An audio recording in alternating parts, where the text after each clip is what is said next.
गांव सरकार की 67वीं कड़ी में आज हम आपसे बातचीत करेंगे।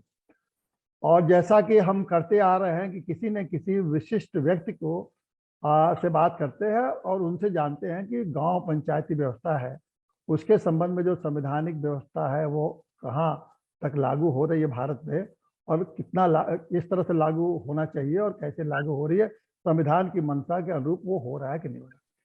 तो इसी कड़ी में आज हमारे साथ एक विशिष्ट व्यक्ति, जिसको कम से कम उत्तर प्रदेश का तो जन जन जानता है, पूरे देश या विदेश में लोग जानते हैं।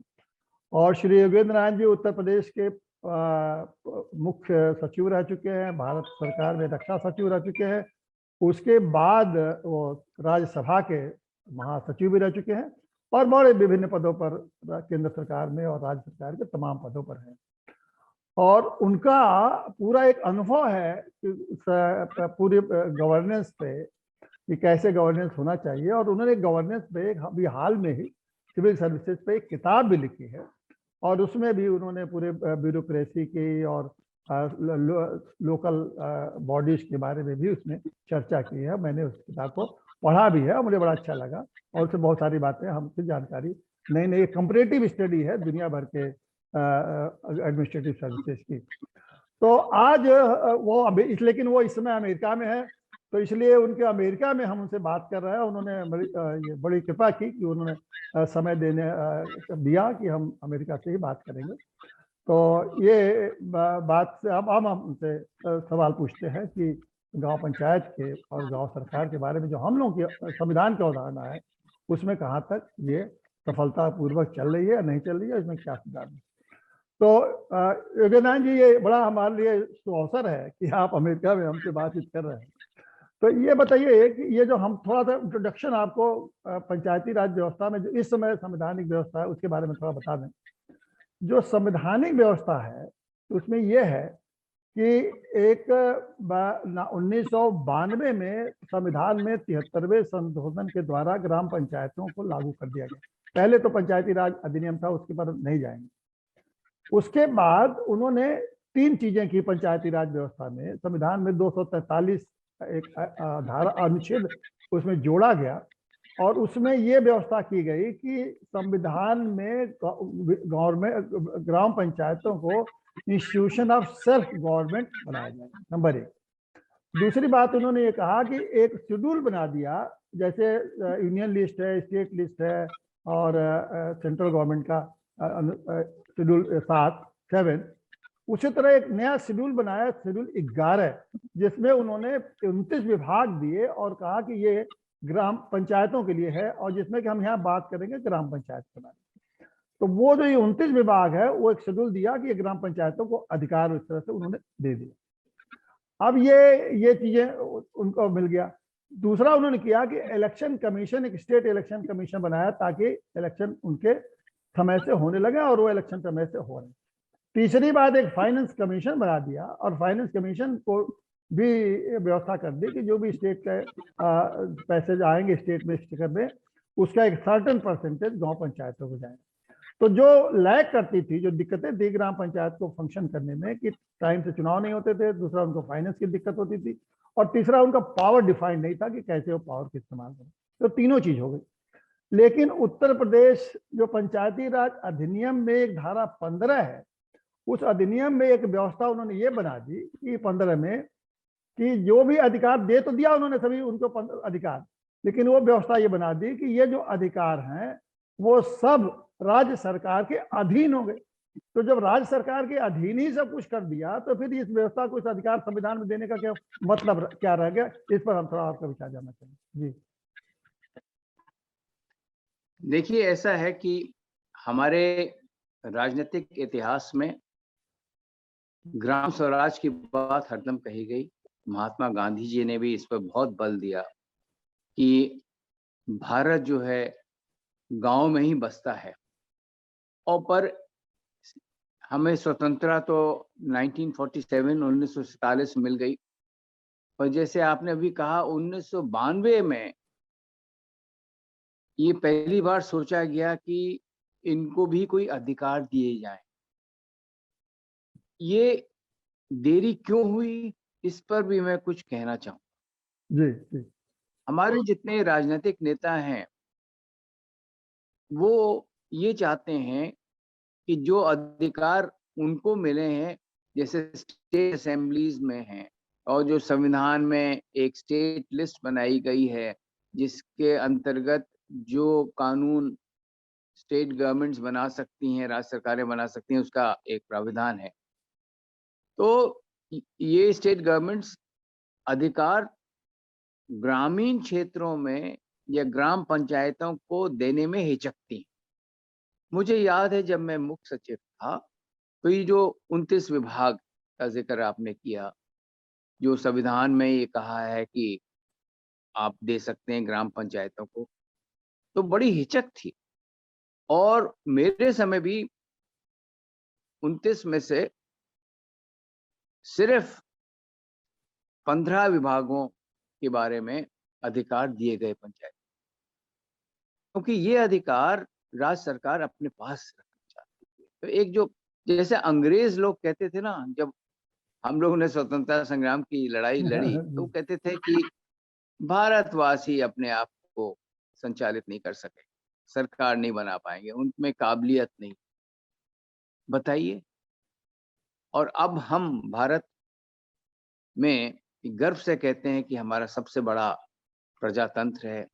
हम विश्व में 6ठे स्थान पर हैं जहाँ तक आर्थिक स्थिति है, इकोनॉमिक पावर है। तो यही जो मेंटेलिटी है, एक धारणा बनी हुई है हमारे राजनीतिक नेताओं में कि हम तो ठीक हैं, पर नीचे वाले ठीक नहीं हैं, उनमें काबिलियत नहीं है। ये गलतफहमी पैदा हुई भी है, जबकि ज्यादातर हमारे जो निर्वाचित होकर सदस्य आते हैं राज्यसभा में या लोकसभा में या विधानसभा में, ज्यादातर गांव के ही होते हैं और अपने साथियों को अधिकार देने के लिए हिचकते हैं। ये एक बड़ी विडंबना है। तो मेरा तो ये मानना है कि जो संविधान में प्रावधान किया गया था वो एक मैंडेटरी, यानी कि एक जरूरी ये हो जाए कि ये पूरे जो 29 विभाग हैं उनका पूरा अधिकार लोकल बॉडीज को दिया जाएगा। लोकल बॉडीज में दोनों ग्राम पंचायतें भी आती हैं और नगर निगम भी आते हैं। खैर इस समय हम लोग सिर्फ ग्राम पंचायतों की बात करेंगे। तो ये जो 29 विभाग हैं ये अनिवार्य कर देना चाहिए कि राज्य सरकार को ये देने हैं अधिकार, और इसी पर ग्राम पंचायतें कानून भी बना सकती हैं, नियम बना सकती हैं, और उनको अधिकार होगा टैक्सेशन का, और उनको अधिकार होगा जो उस इन करदाताओं से जो टैक्स लिया जाए उसका कैसे व्यय किया जाए, खर्च किया जाए, उसका पूरा अधिकार होना चाहिए। पूरी फाइनेंशियल यानी कि वित्तीय स्थिति, वित्तीय नियंत्रण भी पंचायतों में रहना चाहिए, और कानून बनाने का अधिकार उन 29 क्षेत्रों में भी रहना चाहिए। ये मेरा दृढ़ विश्वास है।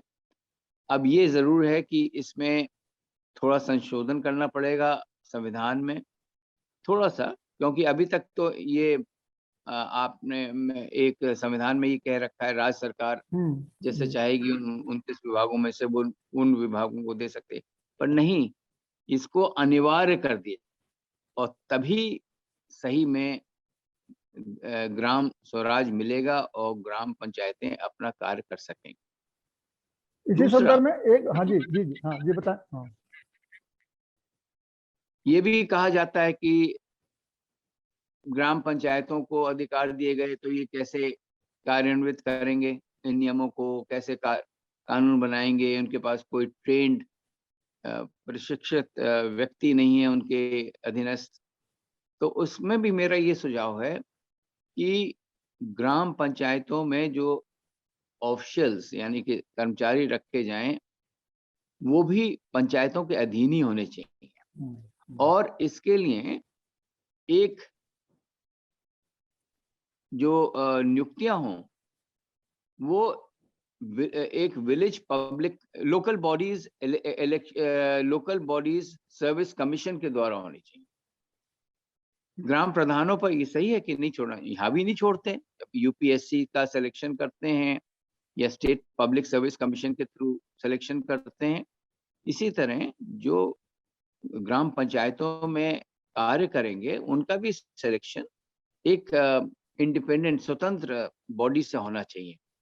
उसको आप चाहे लोकल बॉडीज सर्विस कमीशन कह दें, पर स्वतंत्र होना चाहिए, जिससे कि वो जो भी कर्मचारी आए उसको वही, जैसे प्रोटेक्शन है संविधान में कि आप उसको निकाल नहीं सकते बिना शो कॉज नोटिस दिए हुए, उसको बिना कारण बताओ नोटिस दिए हुए, तो वो भी सब प्राविधान जो राजकीय कर्मचारियों के लिए इस समय व्यवस्था है, चाहे केंद्रीय कर्मचारी हो चाहे राज्य कर्मचारी हो, वही व्यवस्था ऐसे लोकल बॉडीज यानी कि ग्राम पंचायतों में जो नियुक्त होंगे उनको भी स्वतंत्रता रहनी चाहिए कि अपने विचार व्यक्त कर सकें। आप उनको किसी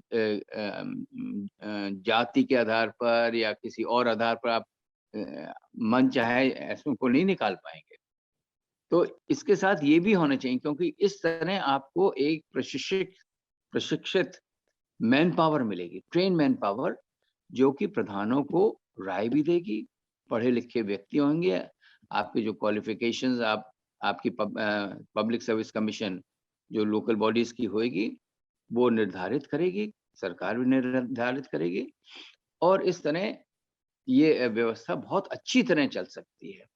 मेरा मानना है कि गांव के लोग उतनी ही काबिलियत रखते हैं जितने कि शहर के लोग, और जो एमएलए की काबिलियत है या एमपी की काबिलियत है, वहीं जो निर्वाचित व्यक्ति होगा गांव में, चाहे प्रधान हो सरपंच हो जो भी हो, वो भी रखता है। और आजकल शिक्षा इतनी जल्दी फैल रही है, इतनी तेज गति से फैल रही है कि ये कहना कि ये अनपढ़ है या ये संभाल नहीं पाएगा कार्य, ये बिल्कुल गलत है। और मैं तो सोचता हूँ कि बहुत ही जरूरी है कि ये जो बिल्कुल निचला सबसे नीचे वाला स्तर है पंचायतों का, इसको पूरा सशक्त कर देना चाहिए और यहाँ के लोगों के अनुरूप, की राय के अनुरूप व्यवस्था होनी चाहिए। ये है मेरा कहने का मतलब। एक बात इसी संदर्भ में और कहूँगा कि पहले गांव में के जो विवाद होते थे उसके लिए डिस्प्यूट तय करने के लिए न्याय पंचायतें थी। अब इन्होंने न्याय पंचायतें खत्म कर दिया।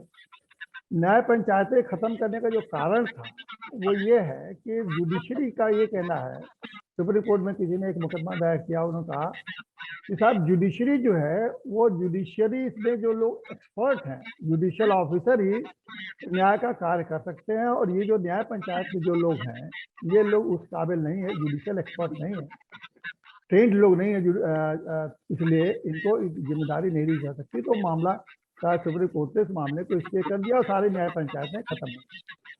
अब उसके बाद न्याय का जो मामला है उनके पास चाहे रेवेन्यू का मैटर हो चाहे छोटे छोटे मामूली झगड़े हों, इन सारे मैटर के लिए उनको रेवेन्यू के मैटर के लिए एसडीएम के पास जाना पड़ता है, झगड़ों के मामले में पुलिस के पास, फिर मजिस्ट्रेट के पास जाना पड़ता है और एक दौड़ उनको लगानी पड़ती है।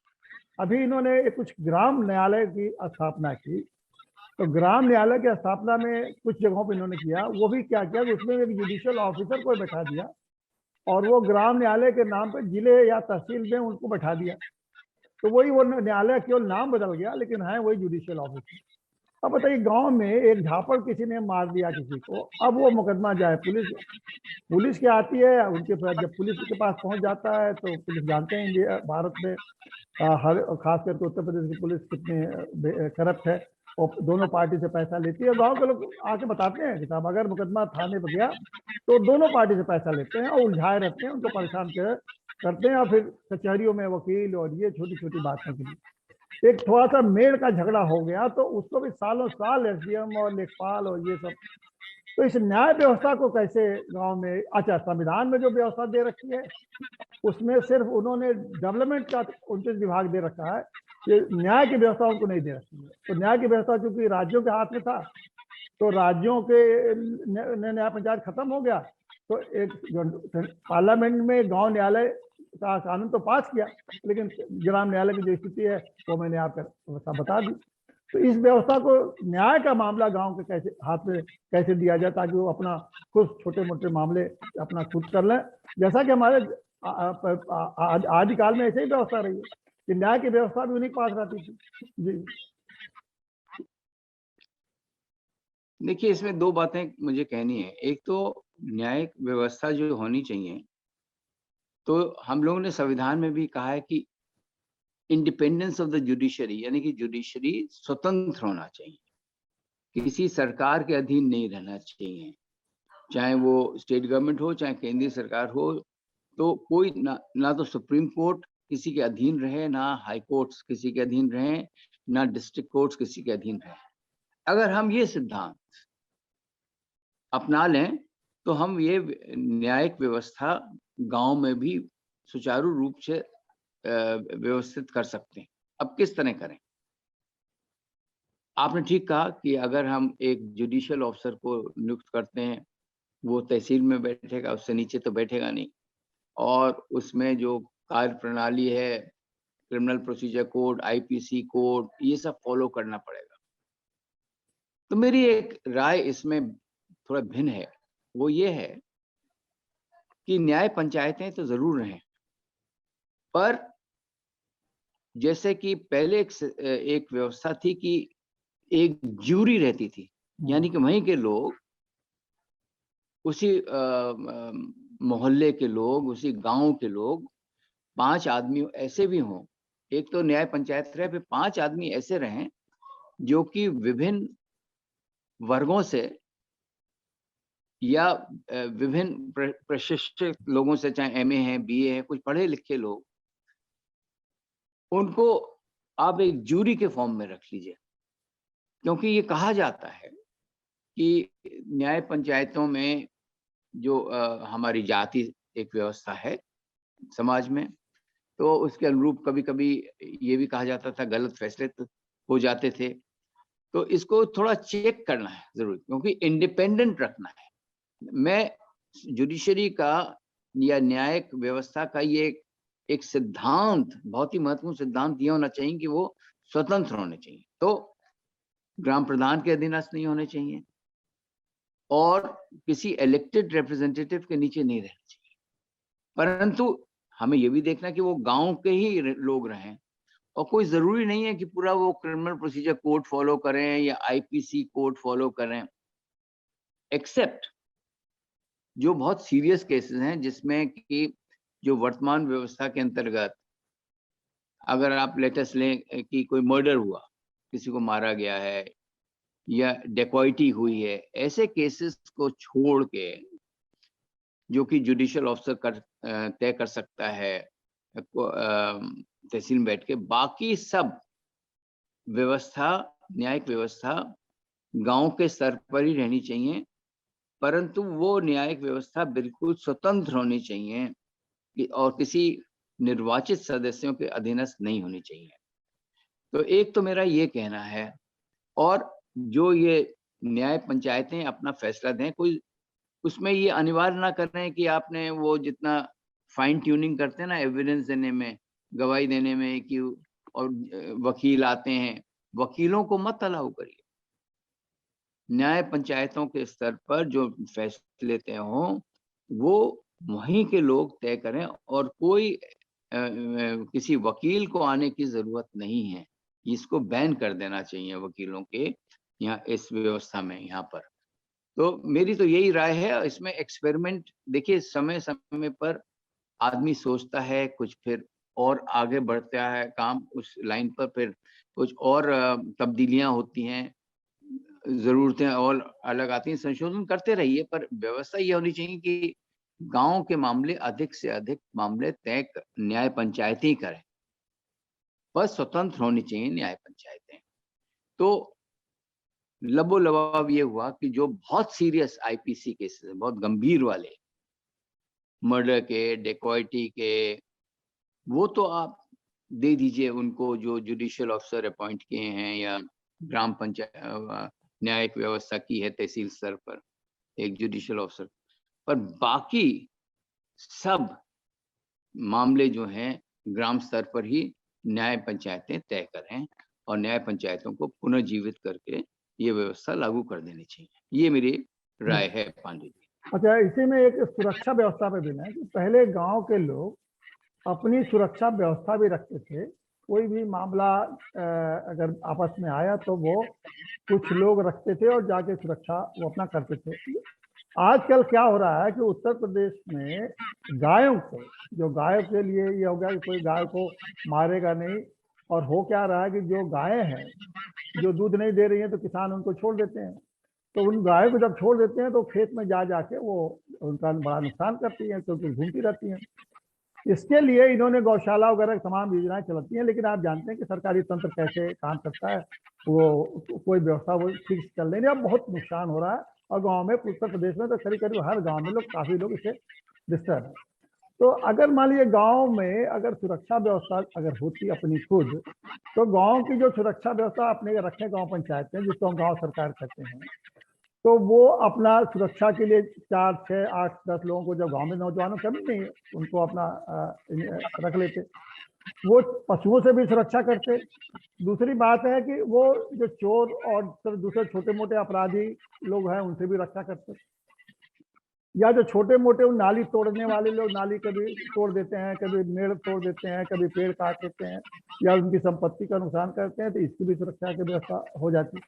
अब इनके कोई इतना बड़ा गांव है और उतने बड़े गांव में इतने लोग रहते हैं, करीब करीब कम से कम एक ग्राम पंचायत 2000 के पॉपुलेशन पर है, कहीं 4000, कहीं 5000, 6000, और उनको खुद अपना खुद का ये सुरक्षा व्यवस्था नहीं है। तो इसके बारे में आपका क्या अपना विचार है? देखिए, केंद्रीय सरकार के पास अपनी सेंट्रल पुलिस रहती है, राज्य सरकार के पास अपनी पुलिस रहती है।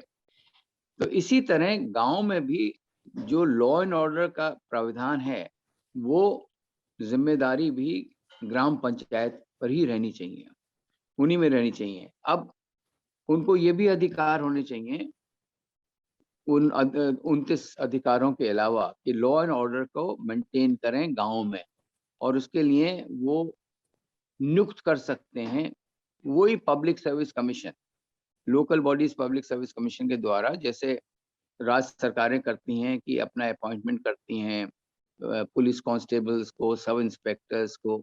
इसी तरह की व्यवस्था गांव में भी होनी चाहिए कि कानून को की व्यवस्था को कायम करने के लिए ग्राम पंचायतों की जिम्मेदारी रहनी चाहिए, और उनके अधीनस्थ एक 5-6 ऐसे अधिकारी जो उनके निर्देशों पर काम करें, और जिसमें इनको व्यवस्था होनी चाहिए कि वो स्वतंत्र वो भी रहें, क्योंकि अदरवाइज पार्टी पॉलिटिक्स में इन्वॉल्व हो जाएंगे। चाहे स्टेट गवर्नमेंट की होती है, आपने देखा क्या हाल हो रहा है स्टेट गवर्नमेंट में भी, जो भी राज्य सरकार आती है वो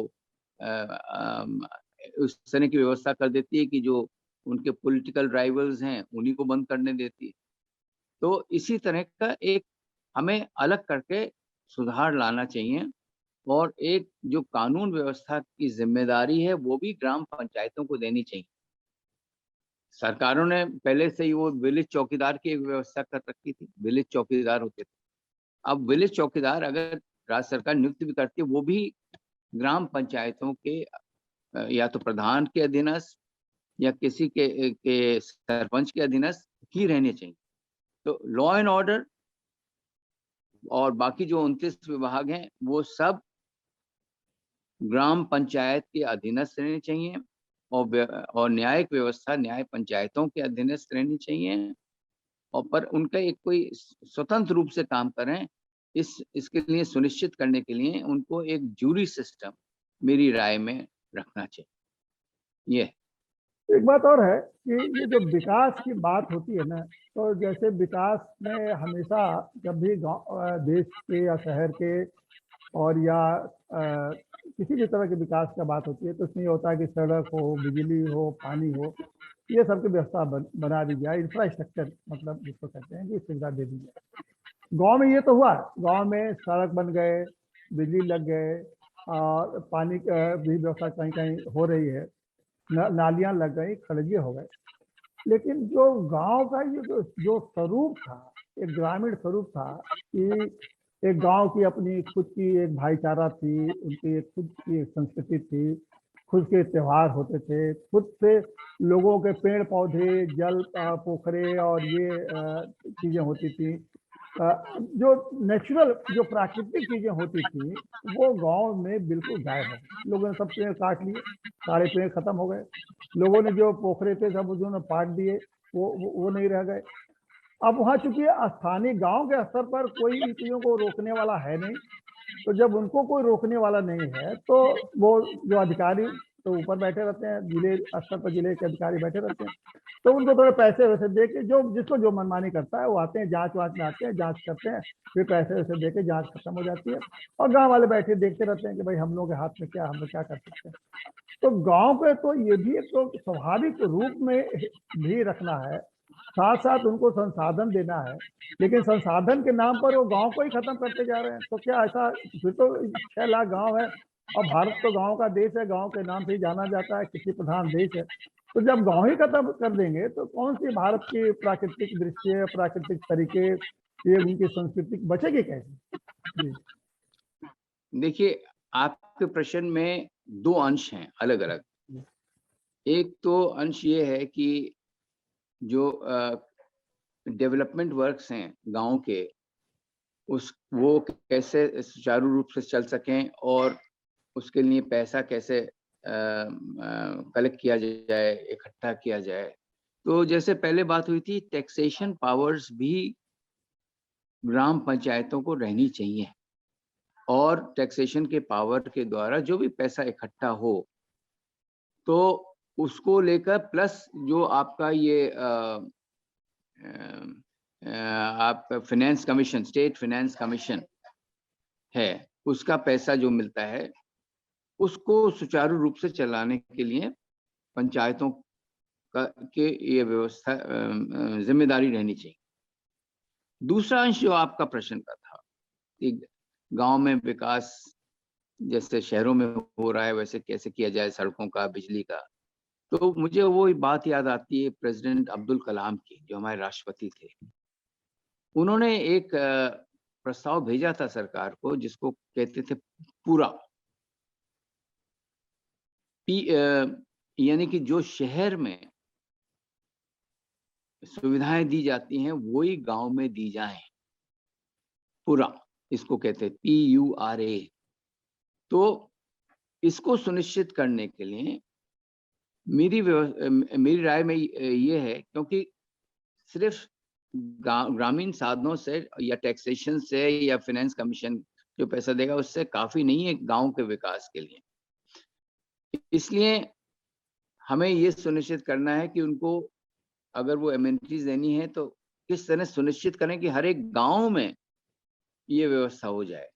तो मेरा सुझाव ये था कि एक विलेज डेवलपमेंट कमीशन बनना चाहिए राज्य सरकार के स्तर पर, जिसके अध्यक्ष मुख्यमंत्री हों और जिसके सचिव, मेंबर सेक्रेटरी, चीफ सेक्रेटरी हों, और वो हर तिमाही बैठक करके ये सुनिश्चित करें कि राष्ट्रपति अब्दुल कलाम साहब ने जो एक सपना देखा था, यानी कि giving amenities to the villages in the rural areas, पूरा उसको जिसको कहते थे, कि किस तरह हर एक गांव में ये व्यवस्था की जा रही है, इसकी प्रगति कैसे बढ़ाई जाए, ये सुनिश्चित करें कि जो शहरों में सुविधाएं हैं, बिजली की, सड़कों की, पानी की, वो सब पूरा गांव वाले करें। अब देखिए, रूरल इलेक्ट्रिफिकेशन की योजना है केंद्र सरकार की, एक पाइप वाटर सप्लाई देने की व्यवस्था, योजना बनाई है केंद्र सरकार ने। अब केंद्र सरकार ये सोचे कि दिल्ली में बैठकर हम ये सुनिश्चित कर सकते हैं कि ये व्यवस्था ठीक चल रही है, ये हमारी योजना ठीक चल रही है, वो संभव नहीं है। तो जो योजनाएं बनाई जाएं गांव के लिए, वो प्रधानों के अधीनस्थ कर दी जाएं, पंचायतों के अधीनस्थ कर दी जाए, कि उनकी जो प्रगति हो रही है, उनकी जो रिपोर्टिंग हो रही है, उनकी जो जो खामियां हैं, क्योंकि केंद्र सरकार में बैठे हुए लोग या राज्य सरकार में बैठे हुए लोग हर एक गांव का नहीं देख सकते। डिसेंट्रलाइजेशन की जो हम लोग बात करते हैं ना, विकेंद्रीकरण, वो उसका मायने यही है कि आप जो भी जिस स्तर पर कार्य करना चाहें, तो वहां के लोगों को आप उनका सहयोग लीजिए कि वो सुनिश्चित करें कि योजनाएं ठीक चल रही हैं, सफलतापूर्वक चल रही हैं कि नहीं, और सुनिश्चित करें कि जो जो एक सपना है, चाहे केंद्र सरकार का हो, राज्य सरकार का हो, गांव के लिए, वो पूरा करने की जिम्मेदारी पंचायतों में रहनी चाहिए। आपको मालूम है कि जो केंद्रीय बजट होता है और या राज्य सरकार का बजट होता है, करीब 60% व्यय जो है वो गांव के लिए ही होता है, ग्रामीण क्षेत्रों के लिए होता है। चाहे कृषि हो, चाहे सिंचाई हो, चाहे रूरल इलेक्ट्रिफिकेशन हो, ग्रामीण क्षेत्रों में बिजली के देने की व्यवस्था हो, 60% जाता है। अब ऊपर बैठे हुए अधिकारी ये सुनिश्चित नहीं कर सकते कि उसमें करप्शन नहीं हो रहा है या व्यवस्था ठीक है या नहीं है। इसको सुपरविजन करने के लिए इससे सभी जो आपकी ग्रामीण योजनाएं हैं, मेरा मानना ये है और मेरी संस्तुति ये है कि जितनी भी योजनाएं ग्रामीण क्षेत्रों के लिए हैं, वो गांव के पंचायतों की जिम्मेदारी होनी चाहिए कि वो ये सुनिश्चित करें कि उनका कार्यान्वयन ठीक हो रहा है कि नहीं, और ये उनकी जिम्मेदारी होनी चाहिए कि वो अपने क्षेत्र में वो ये देखें कि केंद्र सरकार ने तो पैसा दे दिया, योजना बना दी, पर अगर सरकारी अधिकारी ही पैसा खा रहे हैं या ऐसी व्यवस्था कर रहे हैं कि स्कीम नहीं बन रही है। अब देखिए टॉयलेट्स में, जो पब्लिक टॉयलेट्स का कैसी अच्छी स्कीम हुई, क्योंकि आपने लोकल सहयोग लिया, लोकल इम्प्लीमेंटेशन करवाया। तो इसी तरह मैं पांडे जी कहना चाहूंगा, फिर से इसको दोहराना चाहूंगा कि जो भी ग्रामीण क्षेत्रों से संबंधित योजनाएं हैं, उनका कार्यान्वयन की जिम्मेदारी पंचायतों को दे दी जाए, और जो वित्तीय व्यवस्था है वो भी सुनिश्चित करें, पंचायतें सुनिश्चित करें कि वो पैसा ठीक तरह खर्च हो रहा है इन योजनाओं पर। अब ये हम है मेरी राय। लोग आखिरी सवाल की तरफ बढ़ रहे हैं कि आप तो अमेरिका में है इस समय, तो थोड़ा सा संक्षिप्त में कुछ अमेरिका की जो बिल्कुल जो विलेज, तो उस तरह के गांव हमारे जैसे गांव है नहीं, लेकिन वहाँ का जो गांव के जो रूरल एरिया है, उसमें आखिर में वो तो पूरी तरह से विकसित हैं और लोग अपनी व्यवस्था को चलाते हैं, तो वो कैसा है? थोड़ा सा कहा कि देश के लोग जाना चाहेंगे, भारत में थोड़ा जानना चाहेंगे बस। देखिए, यहाँ पर प्रजातंत्र जो है 250 साल पहले स्थापित हुआ था और इसकी नींव बहुत गहरी है प्रजातंत्र की अमेरिका में। और जब ये यूनाइटेड स्टेट्स ऑफ अमेरिका बना था, तो राज्य सरकारों पहले से स्थापित थी राज्य सरकारें, और उन्होंने जब कॉन्स्टिट्यूशन बना, संविधान यूएसए का बना, तो उन्होंने वही अधिकार दिए जो कि जरूरी थे एक देश बनाने के लिए। बाकी अधिकार स्टेट गवर्नमेंट्स ने अपने पास रखे। तो इस तरह यहाँ का प्रजातंत्र तो बहुत ही, यहाँ कोई विलेज डेवलपमेंट काउंसिल्स नहीं है, और यहाँ कोई गांव कहना भी बड़ा मुश्किल है कि कहाँ गांव शुरू होता है, कहाँ शहर खत्म होता है, क्योंकि सभी सुविधाएं जो शहरों की हैं वो गांव में दे दी गई। तो इस तरह अगर हम लोगों का प्रजातंत्र मजबूत रहा, तो एक समय ऐसा आएगा कि गांव में भी इतना विकास हो जाएगा कि आप बता नहीं पाएंगे कि ये गांव यहाँ आरंभ हुआ या बंद हुआ। तो प्रजातंत्र को आप स्ट्रांग रखिए, पब्लिक ओपिनियन को महत्व दीजिए, और जो सोशल मीडिया है उसमें जितनी भी बुराइयां हैं, खामियां हैं सरकारी योजनाओं को, अब हमारे गांव में जितना है सोशल मीडिया वहां भी फैल गया है।